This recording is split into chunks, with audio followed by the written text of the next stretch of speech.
Leafs talk, JD Bunkis, Sam McKee. Oh, the things from this one, brother. The many, many, many things from this one.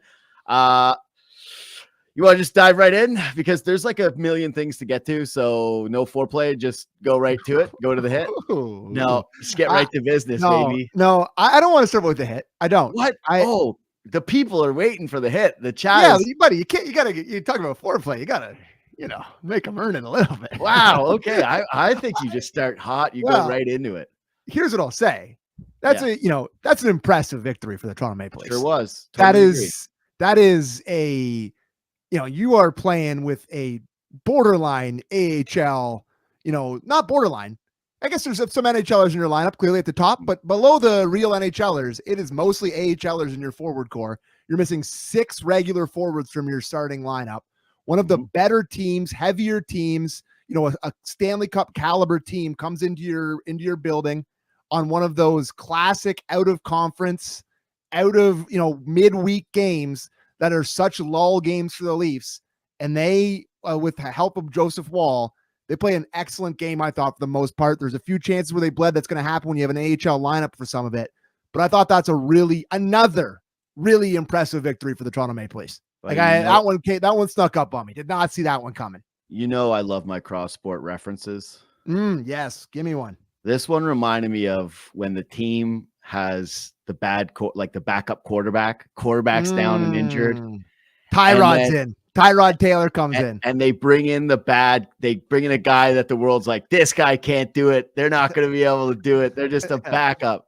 And then the whole team just plays hard. And they come out with the victory. Just like the Toronto Argonauts when they won the Grey Cup, baby. Arbuckle. Yeah.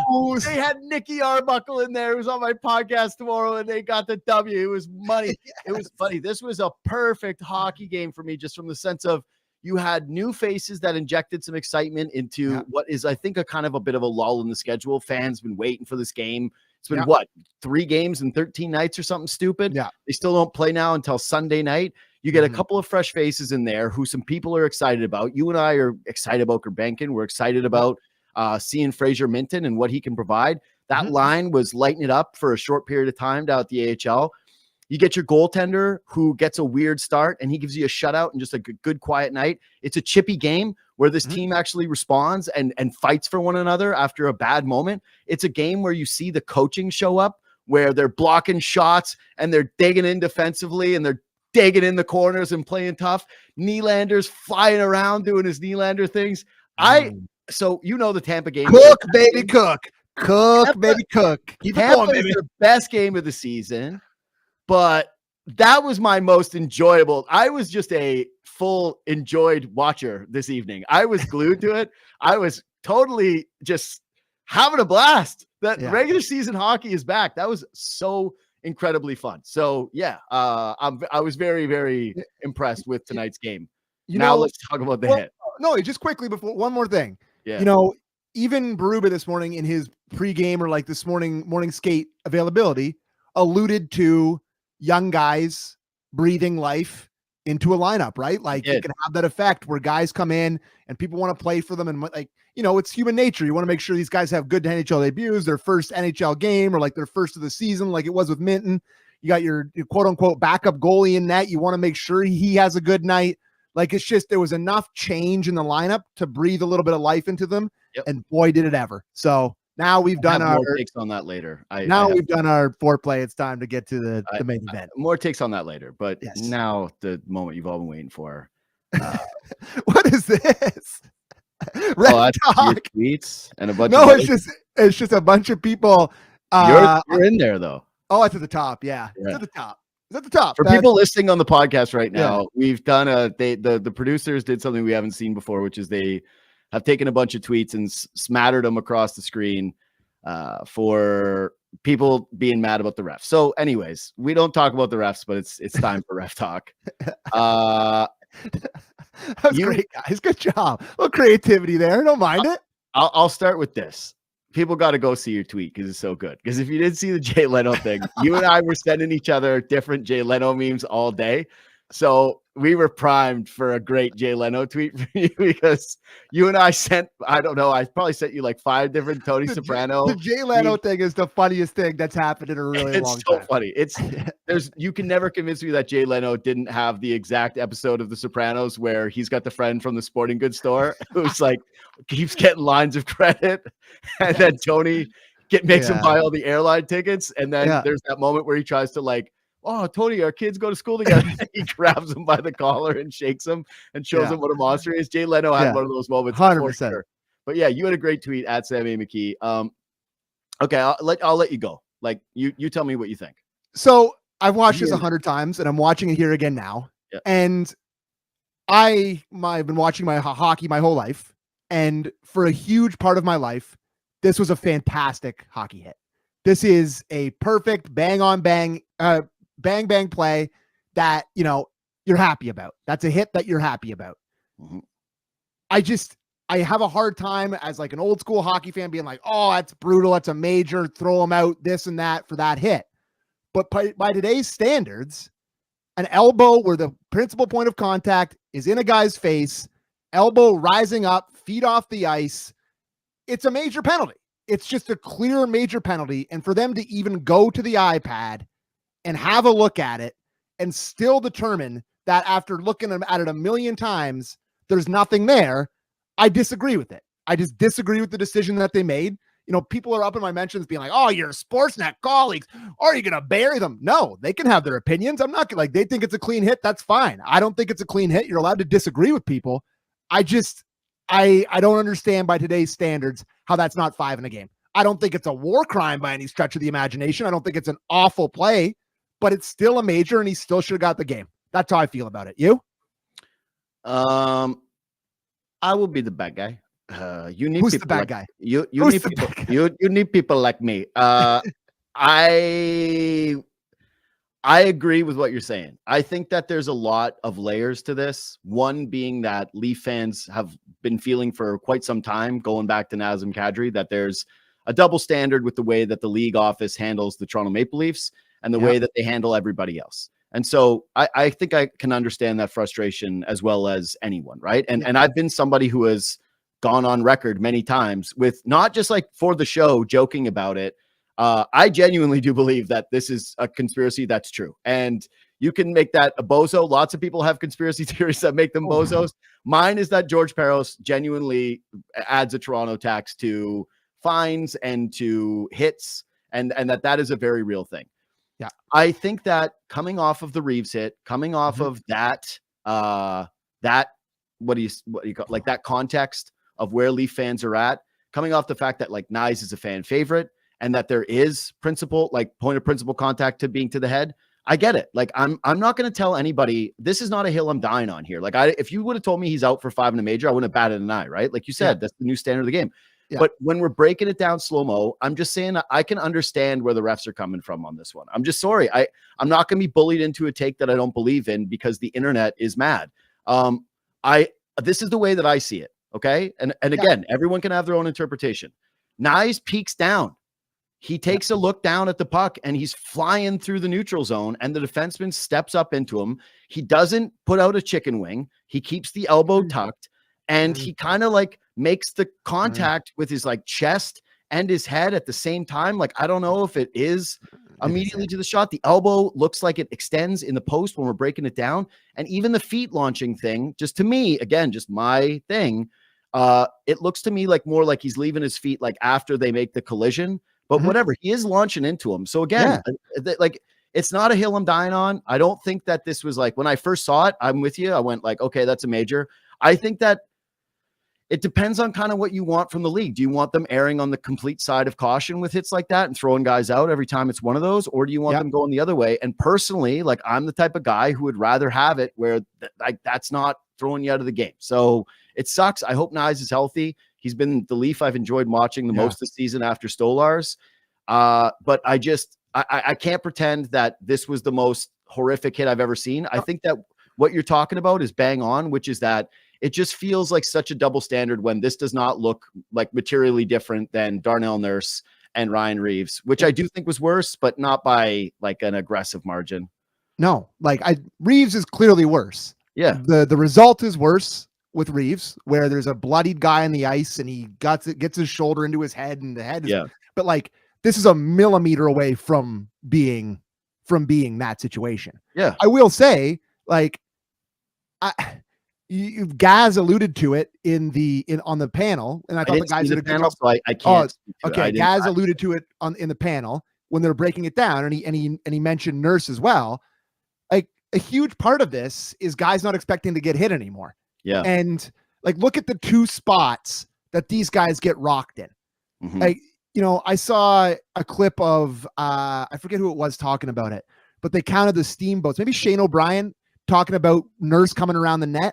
And he had his head down coming around the net in the National Hockey League for 3 full steamboats. Mm-hmm. And it's like, well, what do you expect to happen? Yeah. And much like this, how many hits in your life watching hockey have you seen in this exact spot? Yeah. That's like the number one spot where guys get hit, and he's just flying through the neutral zone with his head down. So he takes some responsibility. But I also think that it takes some responsibility from the guy hitting him to not get his elbow into his chin, which it looked like was a principal. Same with exactly. Yeah. Both guys take some responsibility on it. And just with today's standard, I think it's clearly a 5 in a major. Do I think it's a suspension? No, I don't. Yeah. I think if you give him a 5 in a match, that's fine. I think that's a fine outcome.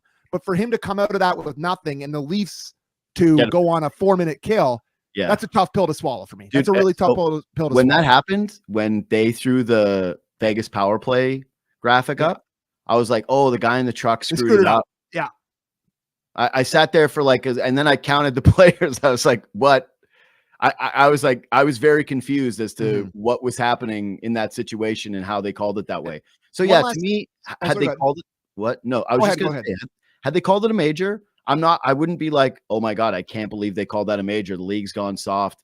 The hockey's ruined, blah, blah, blah, blah, blah. But if they didn't call it, like you and I were texting as it happened, and I was like, I don't know, man. He didn't get the elbow out to me, and like, where does he leave the feet? To me, people are like really, I think that there's like a hardcore split, and that there's always going to be. One is I would guess.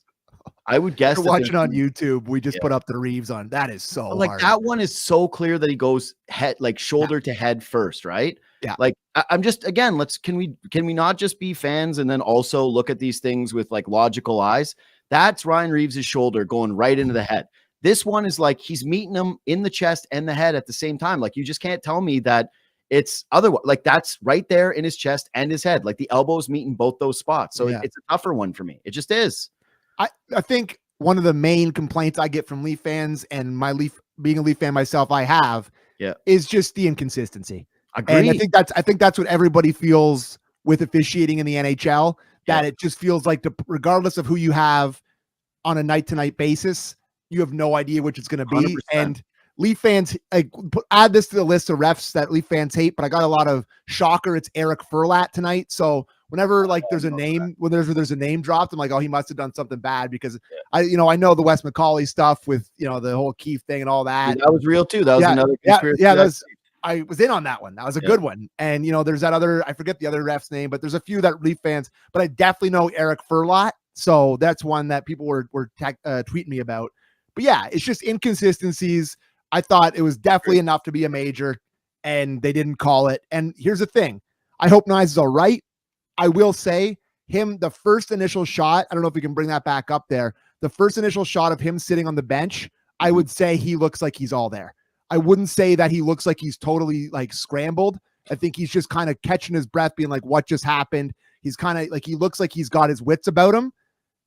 He leaves the game. He doesn't come back. The way the Leafs handle these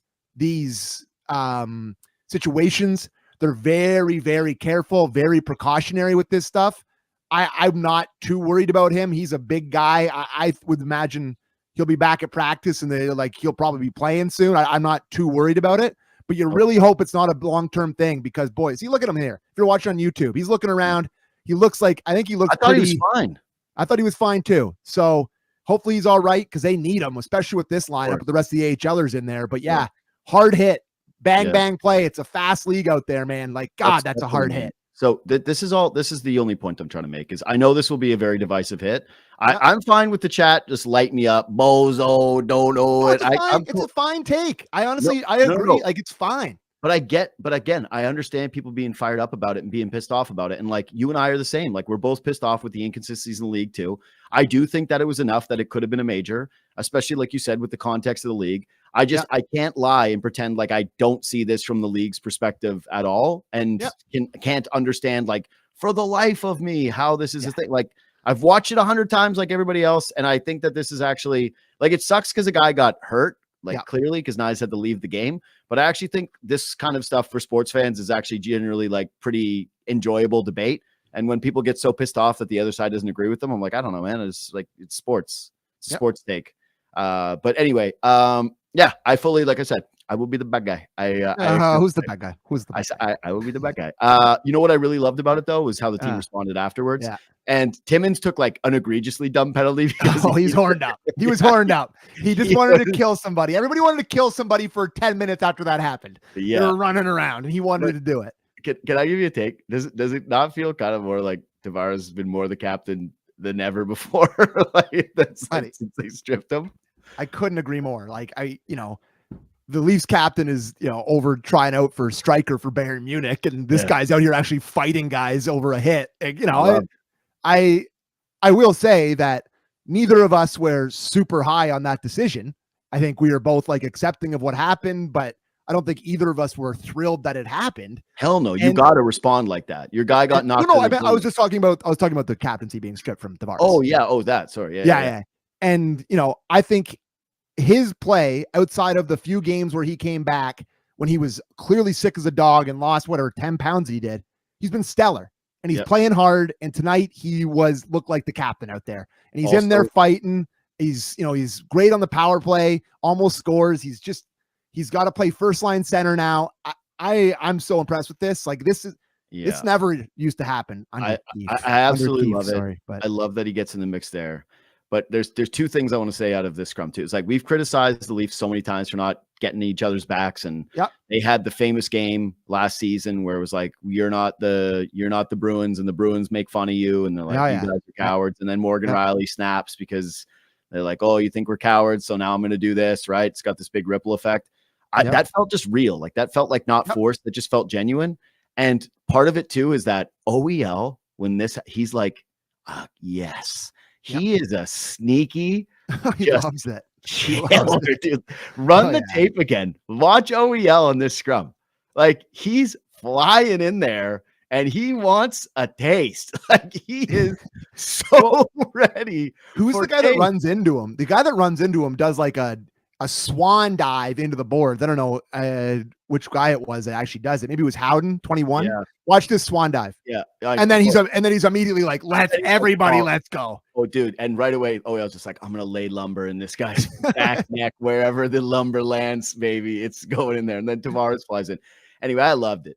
Like I just, that to me is a team. That to me is great vibes. That's like, these guys are going to come together after a game like this, dude. Promise you. Like having Minton, like you mentioned, the breath of fresh air, having a guy get his first goal in the NHL, having Grabenkin out there doing dirty things. By the way, if we want to do ref talk, like he nailed somebody from behind in this game. Insane no call. Yeah. Like insane no call. It just straight in the numbers. It should just be mentioned that like if we were doing ref talk, we should like, again, just mention it. It should be mentioned that one of the leagues non-call.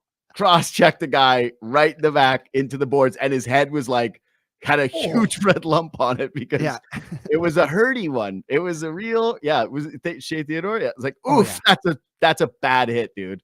That could be 5 in a game too. Easy. Yeah, that's a tough one. Like I just bears mentioning in this game where there's like, both sides maybe ended up getting one.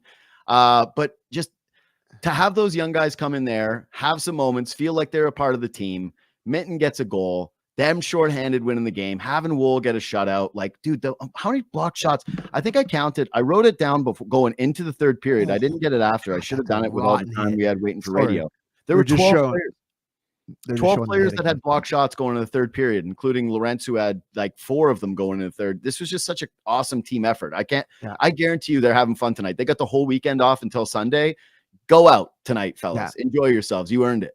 Tonight is definitely they're taking Grabankin to a bar kind of night, Yeah. you know, Yeah. and they're having some fun with the Russian kid that barely yeah. speaks English.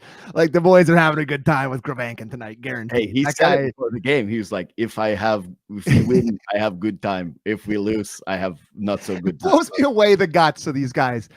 Doesn't speak a lick of English. All these reporters breathing down his neck. He's like, I'm going for it. I'll just say the things. Dude, there's something about that style of guy that I just love, who's like not afraid of the microphone. Like every once in a while we get Russian dudes like this who are like, yeah, what is big problem? Like I'll just it's just I'll say a thing and they just go and do it. So yeah, you want to talk about the young guys now? Player of the game pool. Interesting. Wool got 73%, which I don't disagree with. I just thought it was Nylander today. Yeah, I think we should mention Wall. Doing this business, you just are wrong so often, more me than most people. Yeah. But like I did a big thing today on the show about how like I couldn't believe they started Wall in this game. Thought it was clearly a start for Stolars where it's, good team coming in from the other conference on home ice. It's a big night for, this is a hard team to play against as they showed. And I thought it's a Stolars. It's a starting goalie start tonight. And you give Wall the game against the hockey club on Sunday. Boys, did you get in the Wool shutout? The one highlight lead in the pack is where he gets beat clean. Like, what are we doing? anyways, I thought he was really, really, really good tonight. Yeah. And I got him full marks. And he's been good for a few games in a row here now. So I'll give him full credit. Still Stolars guys through and through. You know that. But he was really good tonight. And they needed him. There's long stretches of this game where they really needed him. And I didn't think he was spectacular, but solid. Just made all the saves he needed to make, ends up with the shutout, which is great. Yeah. So to go from begging the other goalie to start to do a shutout for the other guy to get a shutout is classic sports talk radio, but good job, Wall. He was great tonight. So a few things on him. He was awesome tonight. This is like vintage to me, like Joe Wool is back because he's just calm in the net, not busy, not a lot of rebounds, just like good positionally, basically all night long. Never looked like he was fooled, was tracking it, was moving well, just looked good, just look back. Leafs did a great job of not allowing too much danger in front of him, but also the beauty of good Joe Wool is that this is who he is, where he does make things look easy. Like even that one on Eichel, no rebound, just nice, calm, easy save. He was awesome tonight. I think that it was actually the right call to start him in this spot, given all the rest that this team is basically trying to accumulate here. It was mentioned that Stolars is already at half the games that he's ever played in a season. And we're in November here. So I just don't mind this one being an off night. I didn't have a problem with it when I first saw it. I was actually kind of like, oh, you know what? Giving him one that isn't on a back-to-back and then letting Stolars get a bit of a breather is fine to me. I highly recommend, though, too, people like I'll plug my other show, like the JD Bunkis podcast. I had Kevin Woodley on yesterday, and he's just awesome, dude. Like he uses the Clearview analytics. He's a former goaltender himself. Like he's a great, great guest. One of my favorite guys on goaltenders, like completely around. And he broke down Wool's game and he broke down Stolar's, talked about how Stolar's, what he's doing statistically, like if it actually bared out over the course of a season, would be like genuinely historic. Like it's as good as the like top tier goalies, like Vezina winners. That's what you do. You end up getting this. And I was thinking about that tonight when Wool was playing really well about how, okay, so who are the best tandems in the NHL right now? Like number one, you give to Shesterkin and to Quick still, right? Like there's just no doubt about it. Like for sure. Yeah. Because Shesterkin still is like the guy and Quick has been unbelievable. And then you go to the other New York team. Varlamov and I do. And Varlamov and oh my God, his name is escaping me. Can you help me out? And and then Sorokin, thank you. And then so it's like you go those two, and like, is there a gap right now between them and Wool and Stolars? No, I mean it's hard for me to get my mind around here. Hard for me to wrap my mind around, but yeah, this is they're a top 3 tandem in the NHL right now. For sure. It's a massive advantage. Like it's a real thing. It's a real thing now where when Wool was shaky to start, we were not thrilled with his play clearly because he was not just looking like himself, but he's working himself back into shape after the mystery injury to start the year. And Stolars has been camp too. Like he's throwing in fire. Like it's understandable. Yeah. But this is the guy. This is who I think he is. Like this is the guy that got people excited last year. Yep. So I mean, it's awesome. I'm trying to think of other tandems. There's not a lot of great goalies. Like, you just think of the high end guys with their backups. I guess like Casey DeSmith's been really good for the Stars. So would you go Ottinger and DeSmith? Like, but no, neither. Like DeSmith isn't a starting caliber goalie. Like these guys right now. I went through it. Like I was looking through it during the second intermission. That's why like I didn't see the panel. Yeah, and I did it, and I was like, I'm sorry, but right now those are the two guys. The only holes that you could give it is being like, okay, well, maybe Stolarz isn't sustainable, even though like it totally looks that way. And there's really not a lot of evidence to suggest it's going to fall off. Like his numbers were very much like this last season. Like he statistically was outperforming Bob in a lot of categories, despite it was just fewer games. So I don't know, man. I think that they've really got something special here, which is awesome because God, how many times has it felt like the Leafs were just like, if they lost the one guy, they were dead. Right. Yeah. Like, even the amount of games they won last couple years with way below league average goaltending. Think about what Samsonov was for long stretches last year.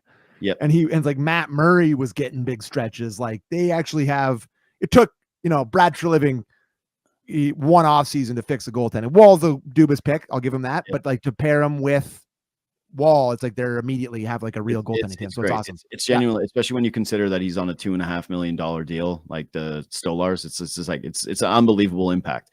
I compared it to like Seattle paying Chandler Stevenson $6.5 million to get them a goal. It's like I like Chandler Stevenson too. So did I. So did your dad. Your dad was very. I think you wanted to trade Marner for him at one point. Sorry, AMAC. Luke Fox on Twitter is a perfect way to segue to the young guys. Yeah. Sounds like the advice given to Nikita Grabankin ahead of his NHL debut was simple. They tell me forecheck, back check, paycheck. Yeah. Yeah, dude. So this guy might be a godsend as a quote machine, right? Yeah. Like he's going to be good for business. I tweeted this before the game. This guy has big time fan favorite potential because there's an edge to him, right? Like he's got a little bit of that wildness to him, definite wild card. He's clearly got a little bit of skill, and he's big. Like he really stands out. He's a guy, and like it looks like he's got a lot of still filling out to do that he can do with the body. So to me, like Minton scores the goal tonight, and I thought that he was solid. Like he ends up getting power play 1 opportunities. The power play scores. Nick Robertson stewing on the bench, just watching this guy go out there and get the PP1. Why would they put literally the least impactful guy on the team when people like, anyways, continue. Yeah, just I don't know. I like Minton really stood out, and Minton to me represents something that is so critical for the Leafs moving forward, which is being able to hit on like a young center on an entry-level deal that can provide some offense down the lineup and be defensively responsible. Like the idea of Minton is going to be big, but I will just admit that there's something about Grabankin that just excites me a little bit more. Yeah, I was just looking at the ice time there. Yeah. Minton ended up playing 15:43 tonight, which is pretty heavy for his first game up in the NHL. I mean, for sure. I will say the goal was great, but on the power play goal, I don't know. I probably should have told you to cut this. This is my bad. But on the power play goal, there's a broken play and it goes down. It's a 2-on-1. Yeah, Minton back checks.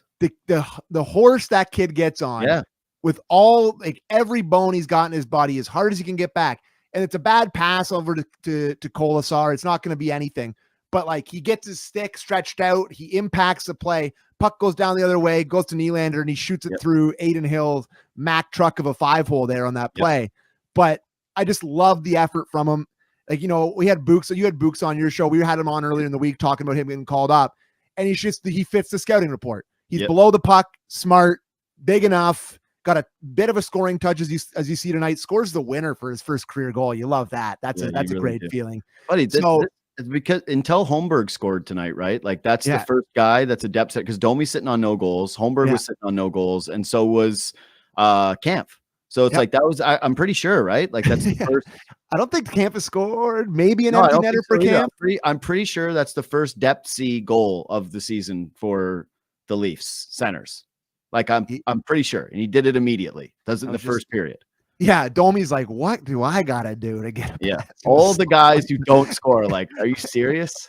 I can't just get Nylander to set me up on one of those. Nylander, by the way, on that goal is just outrageously good. It was so funny too because it was just a quintessential Nylander period where it felt like he had the puck the entire time and guys are just on their heels, terrified of him blowing by them. And then he did it. He did the damn thing where it's like everybody's looking at him and then he just filters one perfectly onto the tape of Minton, gets him his first one. I also, dude, again, like I know we're getting a little gushy tonight, like we're getting a little, you know, I don't care. overly But happy. we do 82 of these a year. We got to have fun on a good win. I'm gushing tonight, bud. Oh gosh, seeing a guy get that goal like Minton and like the happiness that he had, and just like it made me happy. I was like, I'm an old guy now. I'm so old, because I was like, good for this little baby face kid. God, does he ever have a baby face? He's 10 years old.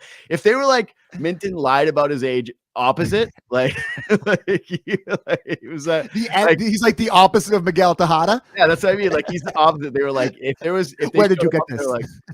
Like he does who did it? Jeremy Schaap, where he slides a piece of paper across the table. Where did you get this? And he's like, yeah, who is this and how old are you really? If they did that with Minton and they were like, he's 16, I'd be like, I knew it. I knew it. He's 16. He's got like the number one baby face of the league. He was excited. I absolutely loved it. I adored it. And again, I really do think that there's something to fresh air. And I'm actually going to take this take like a step further. And it's one game, and this is insane. And this is what I was going to say more on this earlier. Uh-oh. You're charging one up here. What do you got? Ryan Reeves doesn't. Oh, okay. Okay. I don't know if it's going to be Minton or Grimbenkin or Steves, but between those three guys, like, again, that to me, Ryan Reeves doesn't fight. I don't feel like the Leafs players are safer out there because he's there. Wow. Like, I like what tonight. What was he going to do? Something different? Like, no, it was they got team. They came together as a team. I don't feel as though the Leafs players are more protected because Ryan Reeves is in the lineup. Certainly when he doesn't fight. Yeah, I don't think that he's played well this season. I think that the odd time he lays a good like hit on the forecheck, and that's pretty much it. To me, finding these three guys over the next 5 games, I think Minton needs to go down to the AHL. You want to have him develop down there. He's going to get a little longer run because you need to replace Camp, and however long you're going to be missing center depth.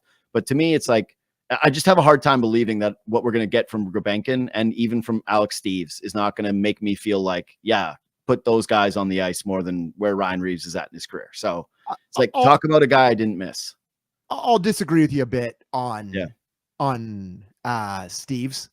Like, to me, I don't know. Steve's like this guy AB says those hit dirty checks don't happen with Revo in the lineup. Like, I mean, there was one big hit that was a bang bang play. Like, I think that probably still happens. Yeah. But I think Steves is probably an AHLer, and I think Grimbenkin is the guy that Reeves watching from the press box should worry about, because he's a guy that you could play 8-9 minutes a night.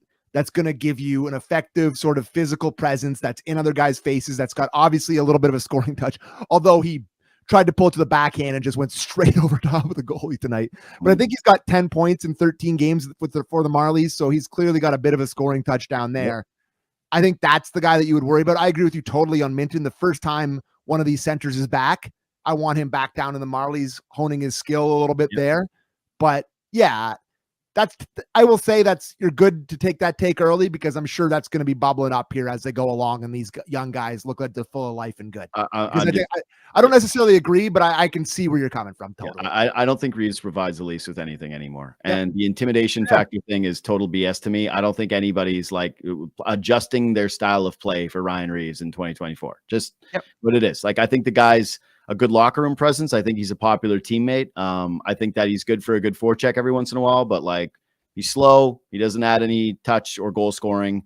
I don't think that he has like a presence to him that is outsized. I don't know. I just think that the experiment should kind of be over. The opposite, by the way, if I can do like an extra, you ready to do rapid fire? Or is there anything else big from this game? No, it's just, we've been spending all this time gushing about the new young guys, but Nylander, Tavares, and Marner again tonight is the 3 guys in the lineup were just unbelievable. Like, all 3 of them were so good. I'm glad you reminded me to bring that back up, just because as much as the young guys, it was exciting to watch them. Yeah. It was so funny watching Nylander specifically play, where I was like, look at the difference of ability of Nylander versus all the other guys that he was playing with tonight. It's very much like they dropped Nylander on an AHL team and he went, whoa, he was there's always great beer league stories of guys who had some dude who played a cup of coffee in the KHL that dropped by their skate for a week, Buddy, we used to play against this guy, Zigzags, guy that played in 2nd division Sweden. I was like, there's no way Sid's better than that guy. Yeah, that's the thing.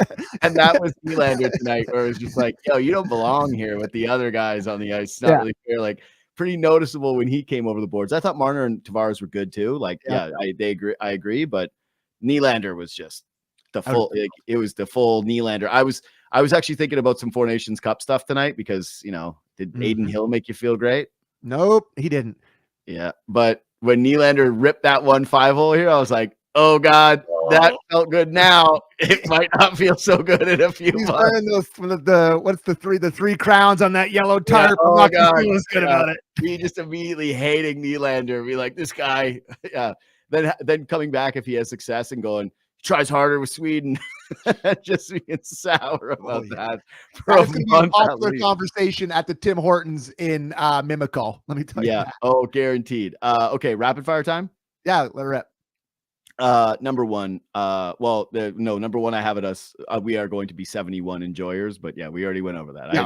Yeah, like them. But you and I, sometimes we're the agree boys, and we're going to be 71 enjoyers, and I think that we're going to see the good in him, not so much of the bad.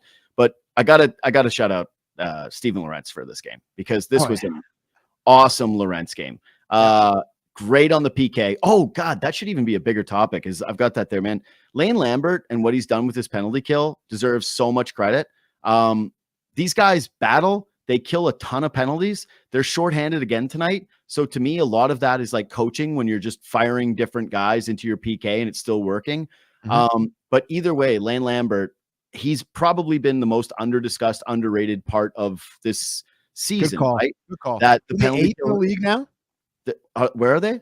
Eighth, I think. I saw them on the podcast tonight. They're even that low because it does feel like the penalty kill is now a weapon. And again, if you want to contrast this team with years past, because you're trying to figure out like where are they better, what encourages you, what makes you feel more confident about this team, like the PK is got to be just at the very top of the list of what is like conclusively different from years past. Yep. So yeah, Lambert deserves a ton of credit. We've talked a ton about Savvy, the power play, special teams, but PK has been awesome for the Leafs. Like basically his entire, and Lorentz was just a monster for them tonight. 4 shot blocks tonight.